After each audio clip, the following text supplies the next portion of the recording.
Olá, estudantes do oitavo ano do ensino fundamental. Sejam bem-vindos à aula de número 22 de língua portuguesa. Eu sou o professor Jackson Carvalho. Vamos ver na tela os conteúdos que nós iremos estudar hoje. Na aula de hoje, nós vamos tratar a respeito da norma ortográfica.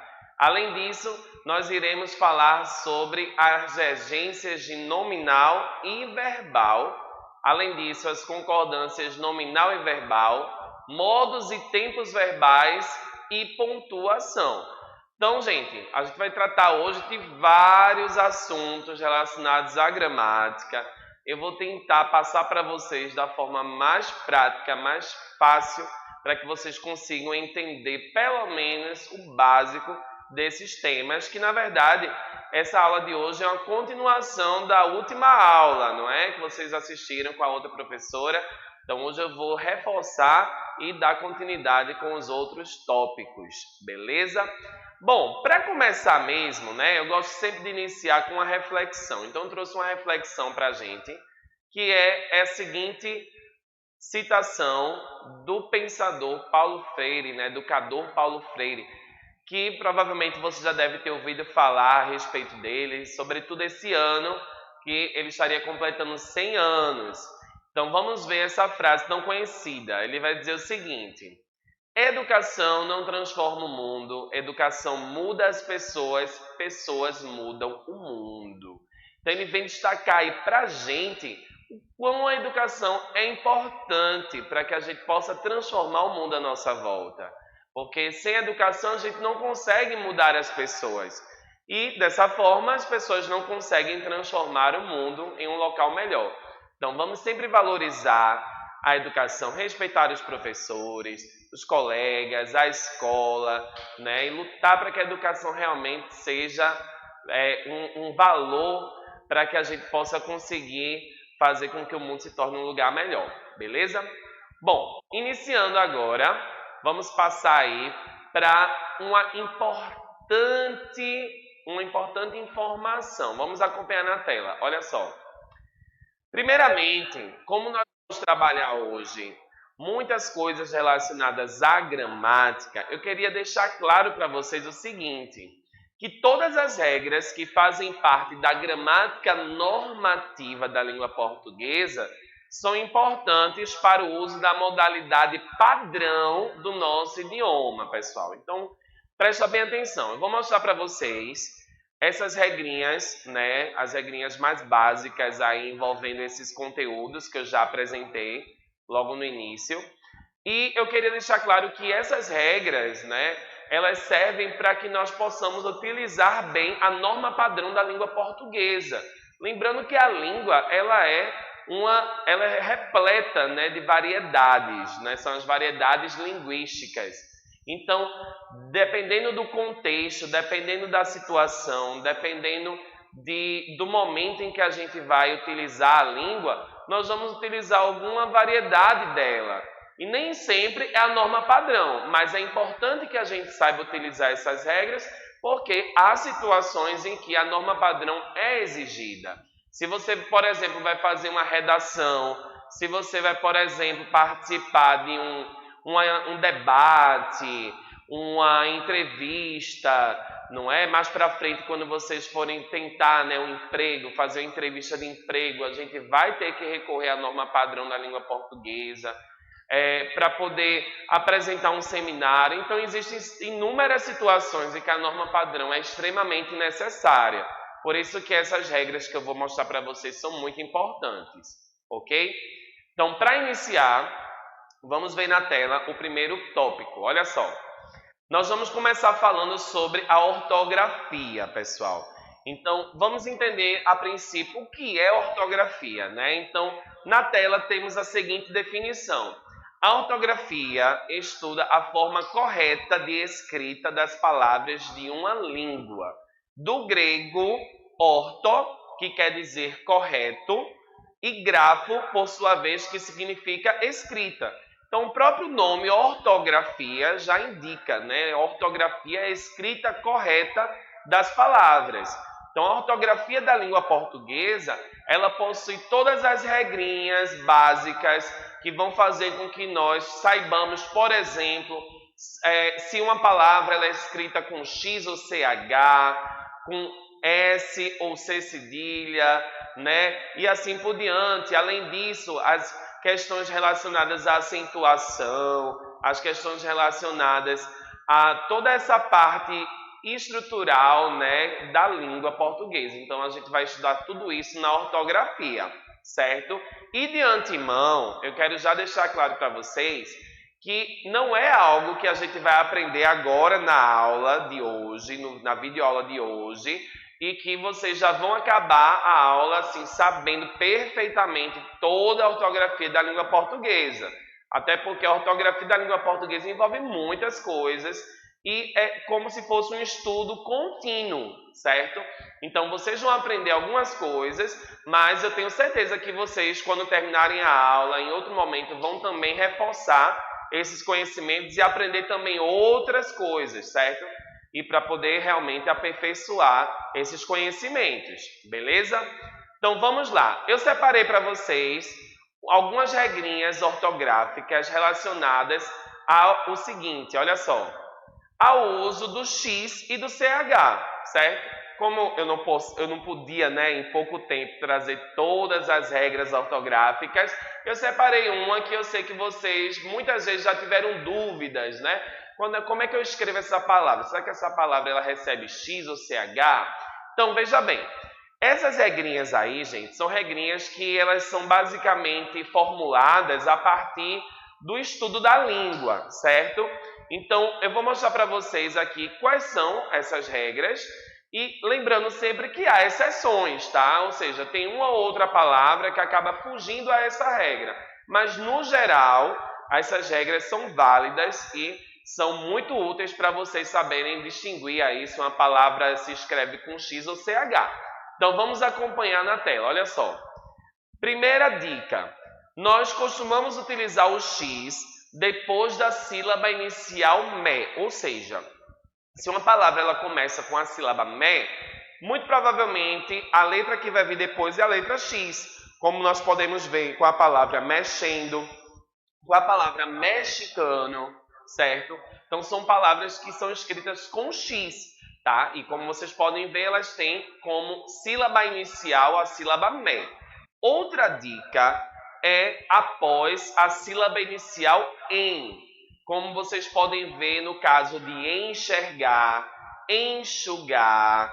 Mas aí, atenção, lembra que eu falei que algumas regras têm algumas exceções. Então, uma exceção a essa regra, por exemplo, é a palavra enchente. Enchente não é uma palavra que se escreve com X, apesar de ela ter como sílaba inicial a sílaba em, certo? Então, fiquem ligadinhos aí, porque realmente tem algumas palavrinhas que fogem à regra, né? Mas vocês tiram de letra. Vamos ver a terceira regra, olha só.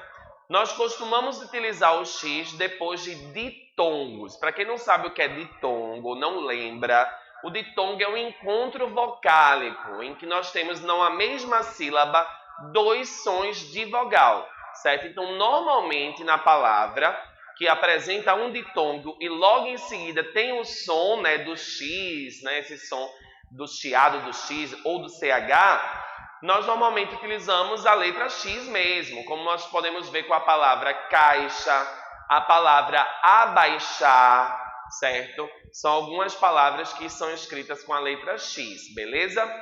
E uma dica muito importante, eu acho que para o português brasileiro, que é uma língua formada através de um verdadeiro multilinguismo, né? Porque o português brasileiro, ele recebeu contribuições de diversos povos, né? De diversas línguas. Então, no português brasileiro, boa parte das palavras que nós utilizamos são palavras de origem indígena, não é? Ou também palavras de origem africana. E essas palavras, quando elas têm esse som do X, né, realmente elas são escritas com X, boa parte delas, tá, gente? Outras não, mas boa parte sim. Como nós podemos ver com a palavra orixá, que é uma palavra de origem africana, certo? Nós temos o uso do X. E a palavra abacaxi também é uma palavra de origem indígena, certo? Então, essas palavras aí são escritas com a letra X, beleza? Vamos passar adiante aqui para ver um outro conteúdo, olha só. Dica ortográfica, na verdade. Como eu disse a vocês, né? Como tem muitas regras relacionadas à ortografia, né? Fica difícil a gente aprender todas e assim, de uma vez só. Então, a ortografia, gente, entendam a ortografia como um manual de consulta, sabe? Sabe quando você tem uma dúvida sobre alguma coisa, alguma palavra, algum termo? E aí você vai dar uma olhadinha no dicionário, por exemplo. Quando você vai olhar no dicionário o significado de uma palavra. A ortografia ela pode ser usada como manual de consulta também. Agora, óbvio que com o uso, com a leitura, que eu acho que é a principal ferramenta que nos ajuda a aprender a utilizar as palavras, né, respeitando a ortografia da língua portuguesa, você consegue aprender melhor tudo isso, certo?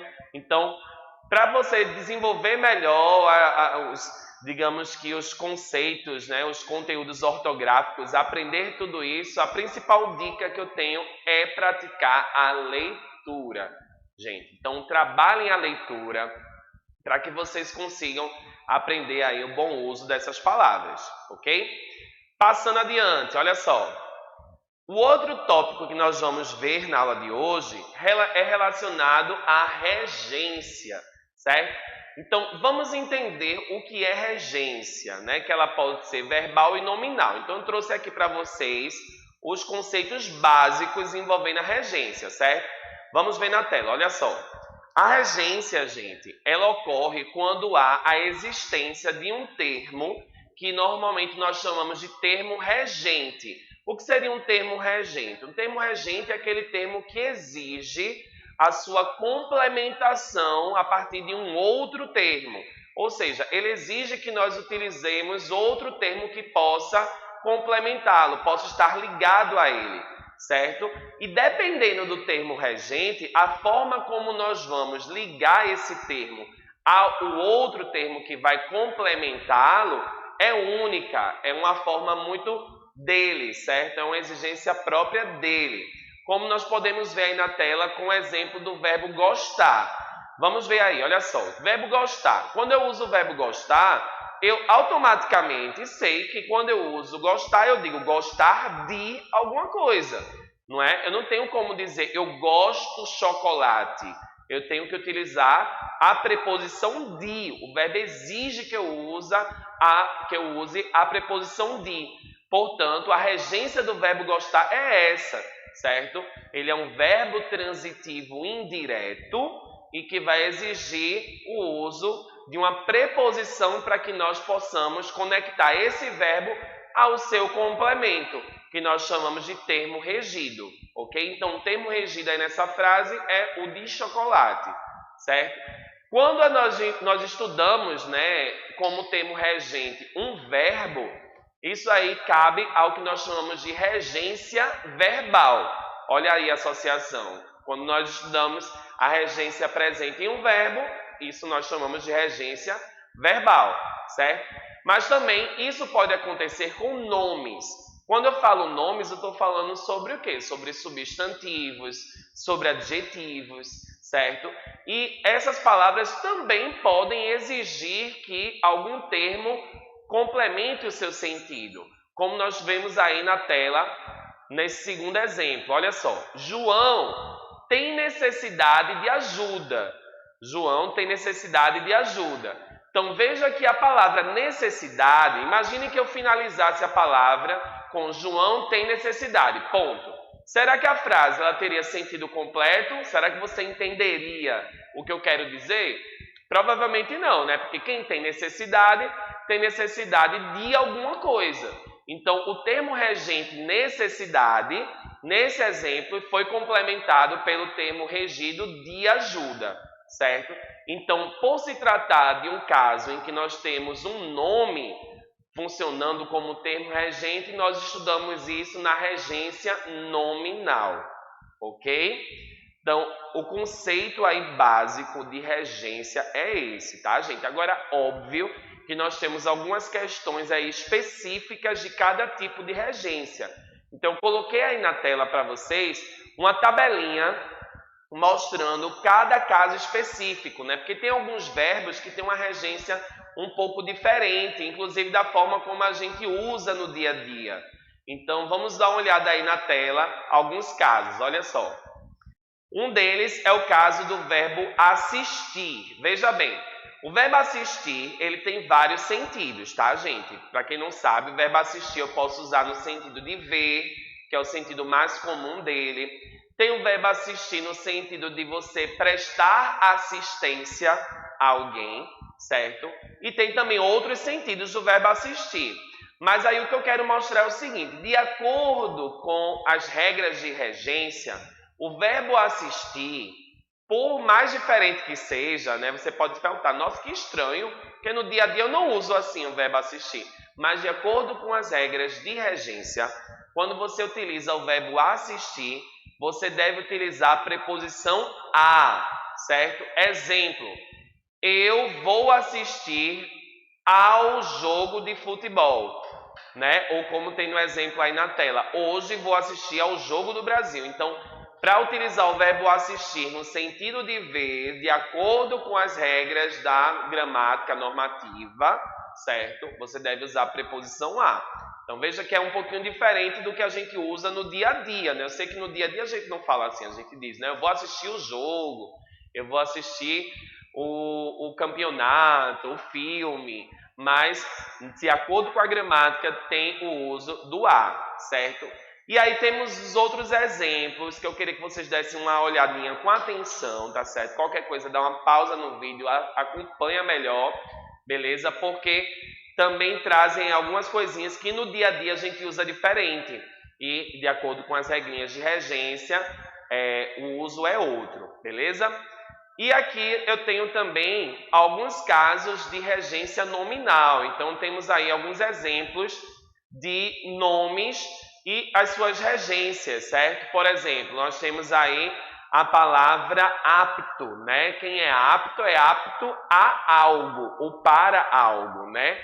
Quem é ansioso por alguma coisa, né? Eu estou ansioso pela aula, eu estou ansioso enfim, né? Nós temos aí vários casos. E temos aí outros exemplos também que vocês podem dar uma olhadinha com calma, tá? Para poder consultar, tirar algumas dúvidas de vocês.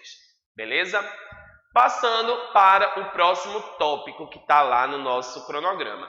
A gente vai falar também da concordância, certo? As regrinhas de concordância. E aí, mais uma vez eu reforço, para a gente entender a concordância de uma forma geral, certo? A gente tem que realmente parar, estudar, se dedicar um pouquinho mais. Em um vídeo aqui, uma videoaula com vocês, eu não vou conseguir explicar todas as regras. Mas eu trouxe a regra geral, a regra principal, que vocês com certeza devem aprender. Então, olha só. Na tela, temos a regra geral da concordância nominal, que diz o seguinte, prestem bem atenção. Artigos, adjetivos, numerais e pronomes adjetivos devem concordar em gênero. Quando eu falo concordar em gênero, eu estou falando sobre o quê? Gênero masculino ou gênero feminino. E também concordar em número. Quando eu falo concordar em número, eu estou falando sobre singular e plural, beleza? E eles devem concordar, né, com o substantivo ao qual eles se referem, certo, gente? Por quê? Porque o artigo, ele sempre acompanha um substantivo. O adjetivo, ele acompanha um substantivo. O numeral, ele também pode acompanhar um substantivo. Então, eles têm que concordar sempre com aquele substantivo que ele está acompanhando, certo? É como se o substantivo fosse o modelo para que eles pudessem seguir. Se o substantivo, por exemplo, é masculino, o artigo deve ser masculino. Se o substantivo está no singular, o artigo deve estar no singular. A mesma coisa com o adjetivo, a mesma coisa com o numeral e a mesma coisa com os pronomes adjetivos. Vamos ver na tela o exemplo que eu trouxe. Olha só. Os dois meninos altos estiveram aqui hoje. Então, observe aí na frase que nós temos o uso da palavra meninos. Meninos é um substantivo. Mas observe também que ao lado da palavra meninos nós temos um artigo, que é os, temos o numeral dois e temos o adjetivo altos. E todos esses termos estão concordando com a palavra meninos, que é uma palavra masculina e plural. Os também está no masculino e plural, da mesma forma que o numeral e da mesma forma que o adjetivo, certo? Então, essa é a regra geral da concordância. Agora, temos alguns detalhezinhos que eu sei que vocês vão aprender quando vocês pararem para poder estudar um pouquinho mais a fundo, né? Essas questões de concordância. Mas, pelo menos, o essencial, né? A regra geral, vocês já sabem. Vamos ver agora a regra geral da concordância verbal. Presta bem atenção aí na tela. Olha só.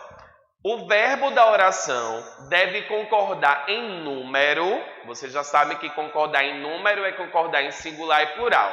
E pessoa. Pessoa, quando eu falo, é concordar com a primeira pessoa, a segunda pessoa ou a terceira pessoa. Os verbos, eles são conjugados em primeira pessoa, em segunda. Os pronomes também, eles são pronomes de primeira pessoa, de segunda ou de terceira, né? Então, o verbo da oração, ele tem que concordar com o sujeito, ou melhor dizendo, com o núcleo do sujeito. O núcleo, para quem não sabe, é a palavra mais importante dentro de um sujeito da frase. Vamos observar na tela o exemplo que eu trouxe para vocês. Olha só. Os pais dos alunos virão hoje para a reunião. Então, se eu perguntar a vocês qual é o sujeito dessa frase, vocês saberiam me responder? A dica para você identificar o sujeito qual é? Você vai procurar o verbo e vai perguntar ao verbo. Então, o verbo aí é virão, não é? Então, você pergunta, o que é que virão hoje para a reunião? Ou quem virá hoje para a reunião? Automaticamente, lendo a frase, você já vai perceber que os pais dos alunos é o sujeito, certo? E aí, dentro desse sujeito, você tem como núcleo, como palavra principal, a palavra pais, certo? E observe que o verbo que é virão, ele está concordando com o núcleo, que é pais. Os pais virão, não é? A palavra pais é uma palavra plural e que ela se refere à terceira pessoa, né? É uma palavra que se refere à terceira pessoa do plural. O verbo ele também está na terceira pessoa do plural. Por isso que, provavelmente, no dia a dia de vocês já devem ter ouvido alguém falar, ou até no dia a dia vocês falam também assim, nós vai, né? Quem nunca usou essa expressão? Eu já escutei alguns alunos utilizarem esse nós vai, nós chega, enfim, de acordo com as regrinhas, né, da gramática normativa, isso daí não estaria de acordo, né? Não estaria respeitando essas regras. Então, seria um desvio, tá certo? Mas a gente sabe que existem situações que são situações de informalidade. Então, em situações de informalidade, ok. Mas, se você vai seguir a norma padrão, em situações que exigem essa norma, você tem que saber usar certinho, beleza? Passando aí adiante, tem um pequeno mapa mental aí, mostrando algumas regrinhas, tá, gente? Sei que para mostrar tudo agora vai ficar difícil, né? Mas aí vocês podem pausar o vídeo e dar uma olhadinha com mais atenção, beleza? Passando agora para o próximo tema, nós temos os modos e tempos verbais, que também é uma parte muito extensa, mas eu tentei trazer pelo menos algumas dicas. Uma dica é para os verbos terminados em ajar ou ujar, certo? Esses verbos, eles conservam o J no seu uso. Então, por exemplo, se eu usar que eu viaje, que tu viajes, que ele viaje, a letra que nós vamos usar é a letra J, não é a letra G, certo? Que normalmente as pessoas confundem bastante. Outra dica é com os verbos finalizados em UAR, certo? Como o verbo atuar, continuar, cultuar, efetuar. Quando a gente escreve, eles são grafados, escritos com a letra E no final e não com a letra I. Exemplo, que eu atue, que tu atues. Você vê que no final não é a letra I, e sim a letra E, beleza? Vamos para outra dica. Os verbos finalizados em UIR, como concluir, contribuir, diminuir, possuir, eles são grafados com a letra I no final e não com a letra E. Exemplo, ele conclui, ele possui, ele diminui. O final você vê que é com a letra I e não com a letra E, ok? E para finalizar a aula de hoje, temos aí algumas regrinhas de pontuação. Gente, pontuação também vocês vão estudando com atenção. Na leitura vocês já aprendem muito sobre isso. Então temos aí alguns sinais de pontuação e algumas dicas, né, da exclamação, interrogação. A vírgula é uma coisa que tem muitas regrinhas para o uso da vírgula. Então, com atenção, vocês vão dando uma olhadinha aí, pegando essas dicas, tá? Tem o travessão também. Temos mais aqui, ó, alguns outros sinais de pontuação, como ponto e vírgula, os dois pontos, ponto final, reticências. Cada sinal de pontuação tem uma função e tem uma importância para a leitura e para a escrita, beleza? Bom, pessoal, por hoje é só. Quero agradecer a participação de vocês e pedir que vocês estudem um pouco mais essas regras que nós acabamos de ver, né? Acabamos de ver pelo menos a parte inicial, tá certo? Porque a gramática é como se fosse uma piscina, assim, profunda. Você vai mergulhando, e quanto mais você mergulha, você ainda não acha o fundo da piscina. Mas a gente consegue aprender se a gente praticar e estudar bem esses assuntos, beleza? Um forte abraço, obrigado ao convite do Educapé, da Secretaria de Educação. Um beijo para os meus estudantes da Escola Maria da Conceição, do Rego Barros da Cerda. E um beijo para vocês também que estão acompanhando essa aula de hoje. Até a próxima!